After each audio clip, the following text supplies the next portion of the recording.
Italian Wine Podcast. Chin Chin with Italian wine people.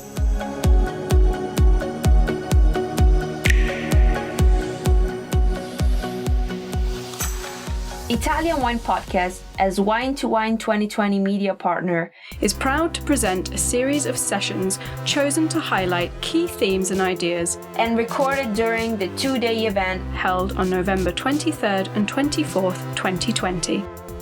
Wine to Wine 2020 represented the First ever fully digital edition of the Business to Business Forum.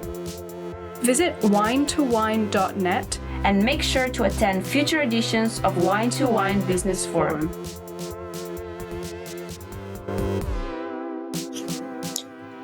Hello and welcome everybody to this morning's session. I'm absolutely delighted to be back at Wine to Wine, back in Verona, if only virtually.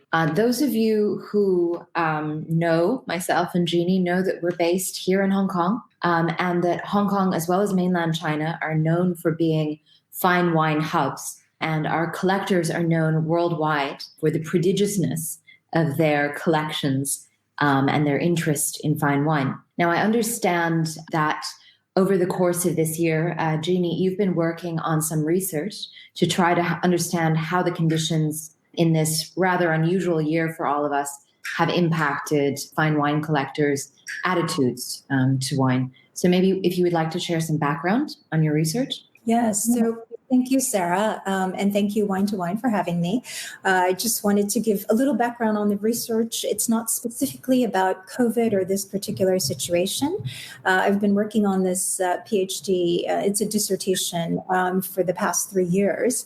The subject is really about Chinese fine wine consumers with wines. And within that context, what I've looked at recently are how their relationship and their purchasing, buying patterns change when there are challenges. So, for example, one would be this very unique COVID situation. The other would be prevalence of a lot of a proliferation of a lot of counterfeits of a specific wine brand, for example. So what are the reactions? And there have been I've got some preliminary conclusions at the moment because the amount of data is so huge. I've interviewed one-on-one about 32 fine wine collectors, all of them by either in person or by video, and the conversation is being analyzed and transcribed word for word, and so that's hundreds and hundreds of hours of transcriptions that you need to analyze and study. So I do have some preliminary conclusions.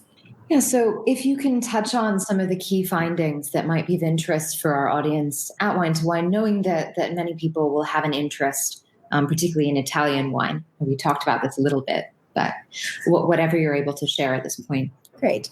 So right now, from what I've been able to conclude with these interviews is that overall, I would say the consumers' relationships with the wines that they like to purchase, that they purchase regularly, whatever that may be, is quite strong. And in fact, a lot of challenges that you think might dissuade let's say a brand owner's purchase of Louis Vuitton because there's so many fakes in the market doesn't work in the same way with wine. So in fact, people are quite loyal. The relationship that they have with specific wines they enjoy, specific regions or styles, is so strong that it takes multiple disappointing experiences for people to really say, okay, I'm cutting my ties or relationship with this wine and this region or this particular brand. So one of the things that I realized is that once you have a wine lover who has committed to purchasing and building quite a cellar. So one of the criteria for my research was that they had a personal collection of at least 1,500 bottles, which is more than you would have if you were just a casual collector, and you had to have been interested in wine for at least 10 years. So, and a third of these were women. A third of the interviewees were also from mainland China, Beijing and Shanghai specifically. So they're there are representative wine lovers from not just Hong Kong. So having said that, I think a lot of how to understand or analyze how people might purchase or change their buying patterns has to do a lot with the social circumstances, whether there's strict quarantine or whether it's more lax, as in mainland China over the last several months has been very open, and people in Beijing and Shanghai have felt very safe going out, dining, socializing. It's almost back to normal. Whereas, as you know, Sarah, here in Hong Kong, we have our fourth wave, and it seems as though everything's now, being constricted, and we don't know how long that's going to last. So during these times, I think when you're buying wines for social occasions, it's very different for wines that you buy for personal consumption. So those are sort of two broad separations of purchasing. And I would say that because the social element in cities like Hong Kong are being restricted, most of the wines is for personal consumption, and the wines for personal consumption in general have a very different price point, a very different purpose, because they fulfill different needs. So I would say that for Hong Kong, I think price points are coming down.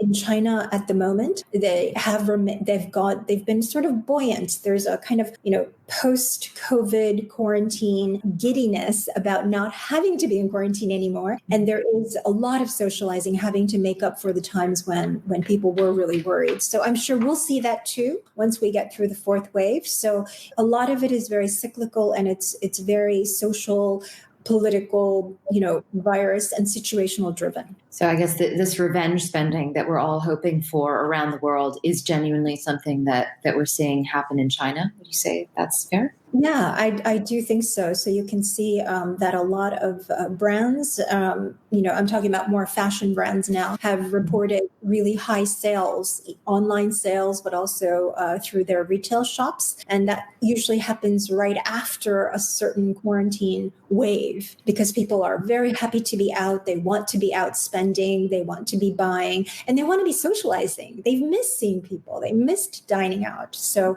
I think that we're going to have to look at this as a very longer term period. So not just 3 months or 6 months, but a year or two, we can look back and say, oh, here was the average, here were the patterns. And because we're right in the middle of it, we can only really see kind of a short-sighted view.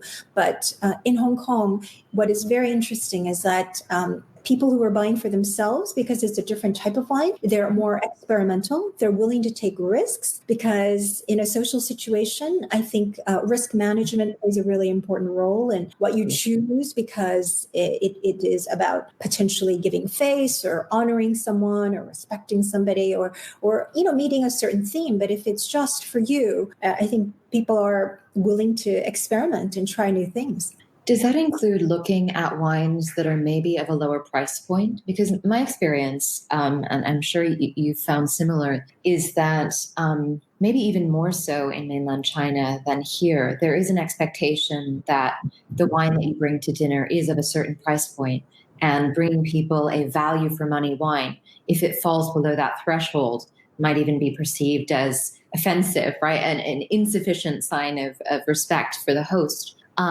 So are you finding that people's experimental tendencies when they're buying for themselves extends to maybe buying more value for money wines? Absolutely, Sarah. I think you got it. You hit it right on the head, because you see now, even in quarantine, when we have, for example, right now, we can only meet 4 people at a time, right?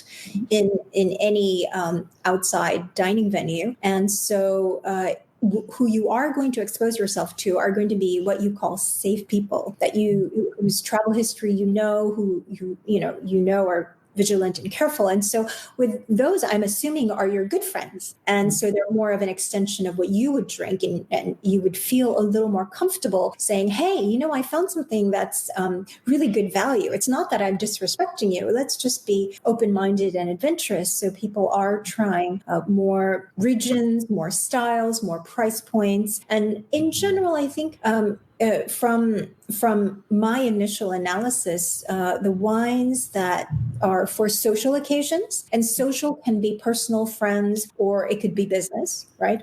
They tend to be more of the collectible, well-known brands, wines that people would recognize, brands, names that people would appreciate and understand. Whereas for themselves, they are happy to say, if you are recommending a new producer from Sicily, or from even a traditional region like Tuscany, but it's a new winemaker, new vineyard, I think a lot of people would be open to it. I think the challenge now is how to reach those people and to pique their interest, because there are a lot of people, I think, sharing information online. This conference is one of them, doing these virtual, very, informative, educational talks and seminars. So there is a plethora of information out there.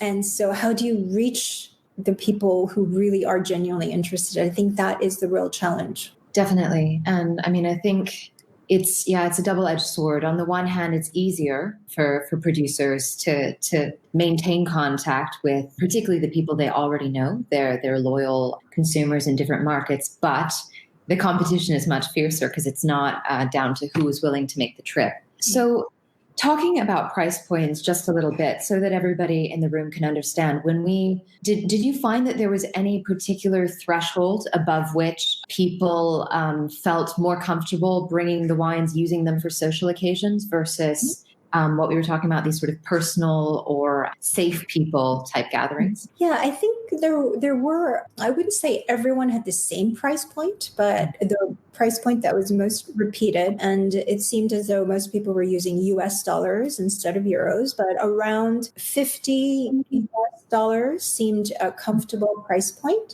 So that would be about 40, 45 euros or something per bottle. They felt comfortable taking risks, experimenting, trying new producers or regions. And then for social occasions, a lot of it really depended on the circles, because most of the wine lovers I spoke to, they were involved in anywhere between 5 to 12 different wine circles. Mm-hmm. So all of those groups and circles had a slightly different focus. So there were quite a few that said there was one circle that only drank Burgundy, for example.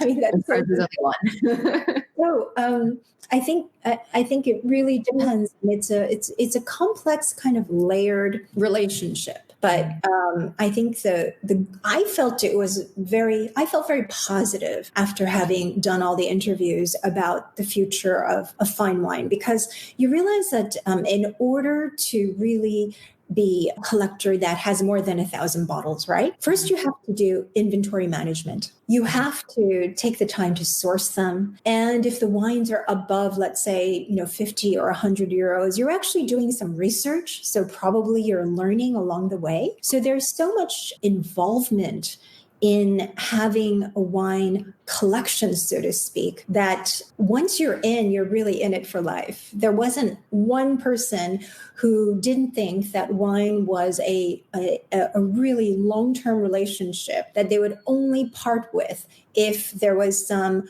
health issue or some very serious personal issue involved. So I think that, unlike a lot of hobbies where, wakeboarding or something in Hong Kong that's really popular at the moment, they come in waves and trends. And we see that in spirits as well. You see that at one point with vodka and gin and, rum and tequila, and they kind of come in ebb and tide, that flow. But it seems like with the wine collectors, there's just so much time involvement that you've invested and you've put in that it really pulls you in, and wine becomes a part of your life. In fact, the adjective I heard most often is that wine is my friend, companion. When you're in quarantine, it's a friend when I'm doing work. It's a friend when I want to relax. And one female wine lover said to me, "These wines are my boyfriends." And it doesn't talk back. It does. And I can choose between different ones every night. So a very deep and lasting relationship. I mean, I guess that there's a slight, obviously, in the group that you're interviewing, right? Because they're people who've reached that 1,500 bottle threshold, at least. That these are people who've really dedicated themselves. Lately, I've found as wine editor for Asia Tatler, I'm often talking to an audience who are luxury consumers, but not necessarily wine collectors. And I think there's a little bit of interest now among people who like the finer things in life in general in starting to become wine collectors. But it's very intimidating, I think, because you see these people with these 1,500 bottle collections. Did you talk much to your collectors about how they first got started? Yes, that was actually the very first question. And even though most of them have been involved in wine for at least 10 years, I would say the average age in mainland China of the 9 that I interviewed was younger, more in their late 40s and early 50s, versus Hong Kong. Well, and that's been the figure for a lot of wine surveys. And I think that a lot of it has to do with where you are in your wine experience cycle. So for those who are still exploring and they find, magical wines when they try their very first, let's say an incredible Barolo that they've never had before, suddenly their eyes open up. That sort of, aha moments are still happening. Whereas those who've been buying and collecting wines for, let's say, 40, 50 years, it happens seldom because they've had that already. And once you have that, you can't exactly replicate that first time experience and the impact of that experience. But I did think that there was quite a difference between people who were, I would say, more adventurous, experimental, open-minded, and that had to do not so much with even the location of where you are, but more to do with what stage you're in that wine cycle. And there were a handful, but not many, who were constantly exploring. Like, someone who's been buying and drinking wines for 40 years and they're still looking for new regions, new wines, what's the next big thing? But that was actually rare. That was not the norm. The norm was to go into cycles and explore different regions and then come back to what you loved before and then rediscover them all over again. And I think the relationship had to do with where you are on that wine cycle. Mm-hmm. That makes a lot of sense. You mentioned when we spoke before that there were not that many people who were seriously collecting Italian wine. And I know you were a little bit reluctant to draw any conclusions, given that it was a fairly small number. But maybe just anecdotally, was there any indication you got of how it was that they had started with collecting Italian wine specifically? Well, I was trying to analyze each person's motives for buying wines and for consuming wines. And of course, motivations are really complex. It's just not one or two. But if you could broadly categorize them as personal, like your own personal happiness, joy, satisfaction, and the other being social. Right. Social for others, for your social circle, groups or communities, business or what have you. Right. I would say that most people in China were buying for social occasions. And more people who've been collecting longer are buying for themselves and limiting their social circles. So it's actually in sync with their own personal palates. So when you're buying for social circles, especially in China, I think that, we all know that the French wines, especially at the collector's level, have dominated the marketplace. And for a long time, I think the Chinese, really mainland Chinese wine lovers equated fine wine with Bordeaux, for example. And of course, now Champagne, Burgundy, and lots of other regions have come into the picture. But and of course, and among the 32, I would say there were at least half a dozen who were really seriously a fan of Italian wines. But they said they don't buy that much because you need a social occasion to share them. So they buy enough for them to enjoy themselves, but they don't buy it for the social occasions, because if you break down the majority of people and when they drink, right, the context, the environment, and what that wine they've purchased is being used for, the vast majority, some even up to 80-90%, use the wines they have in their collection for social occasion. Mm-hmm.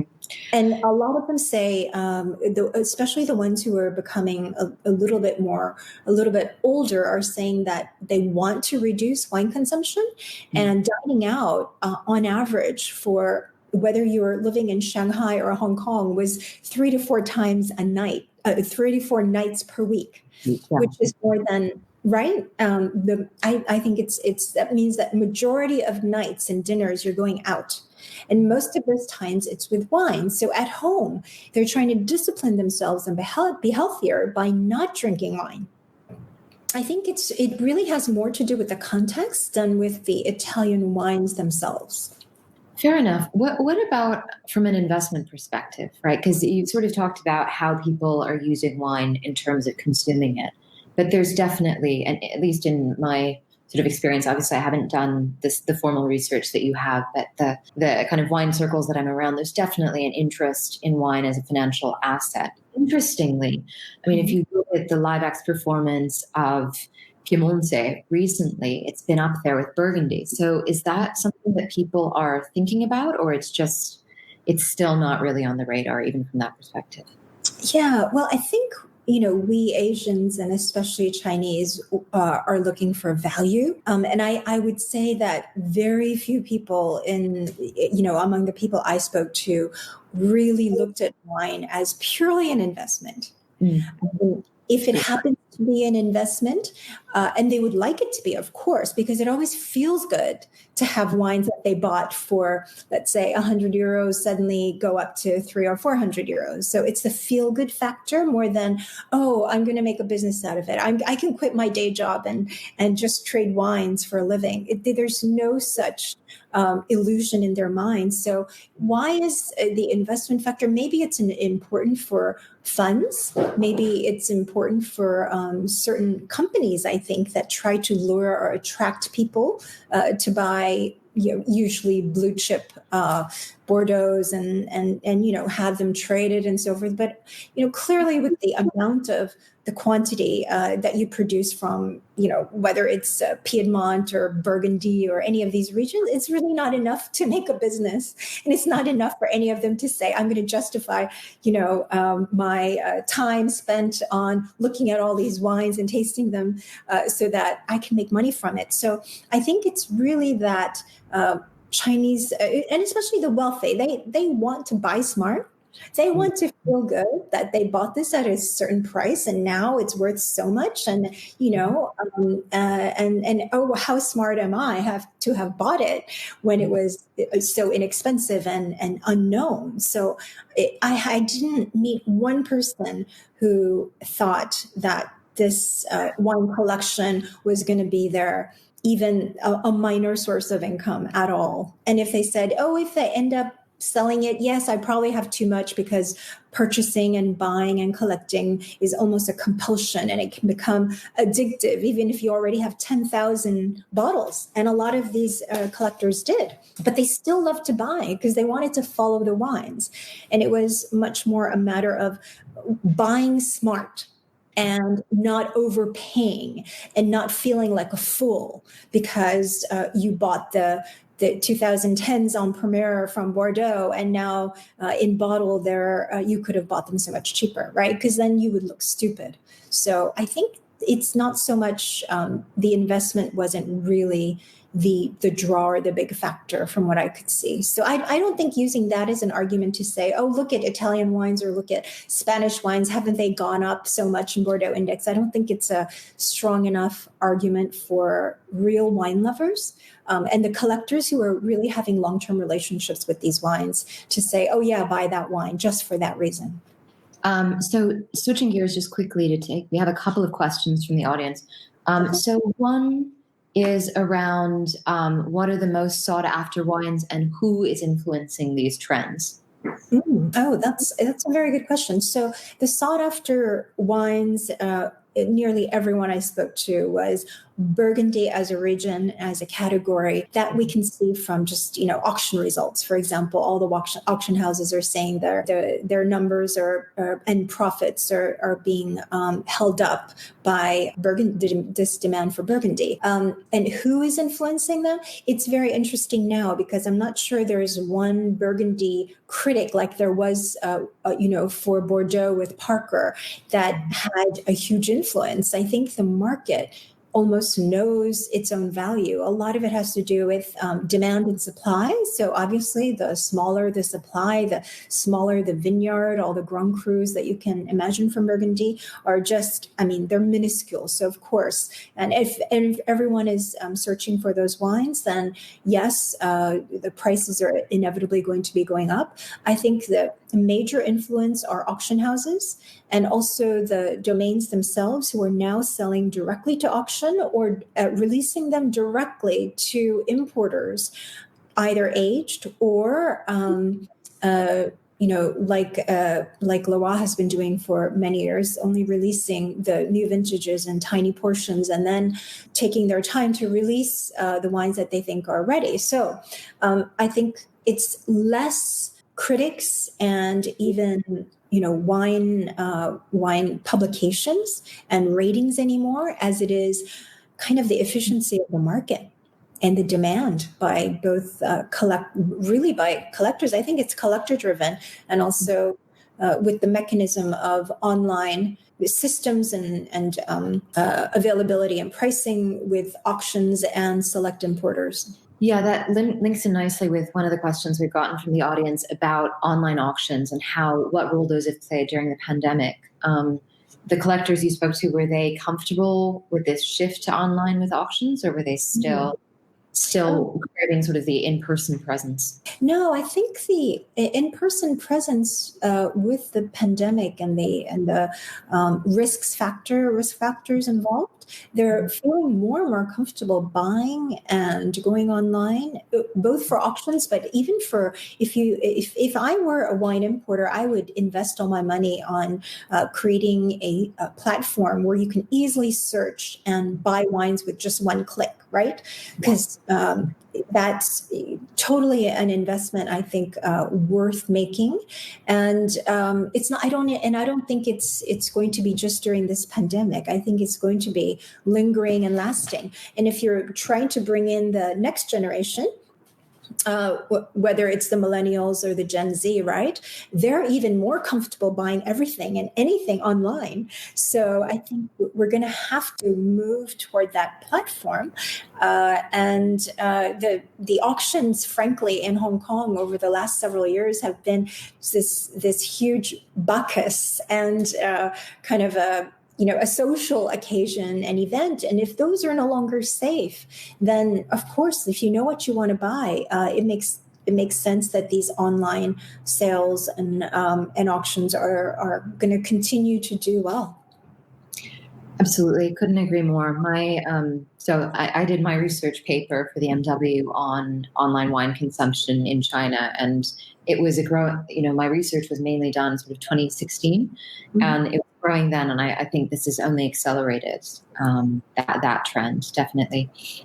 Just a final one before we wrap up, I guess. Personal one for you, Jeannie. What university are you doing your PhD at? Well, the only one that has a great F&B and wine department, which is the Hong Kong Polytechnic University. They have the number one school in Asia called the School of Hotel and Tourism Management. And Sarah, you very kindly taught there as well. And we have a very popular master's degree program called International Wine Management, which is now doing very well and into its fifth year. So I'm teaching at the university. I'm also doing my PhD there as well. Fantastic. All right, thanks. I think we are out of time. Viva Korean DNA. Yes, we did. Proud to have opened the session today. Fantastic. All right. Thank you, Jeannie. I think that's all we have time for today. And thank you, everyone, for your attention. Have a wonderful rest of the day at Wine to Wine. Yeah, thank you very much. Thanks, Sarah. Listen to the Italian Wine Podcast wherever you get your podcasts. We're on SoundCloud, Apple Podcasts, Himalaya FM, and more. Don't forget to subscribe and rate the show. If you enjoy listening, please consider donating through ItalianWinePodcast.com. Any amount helps cover equipment, production, and publication costs. Until next time, chin chin.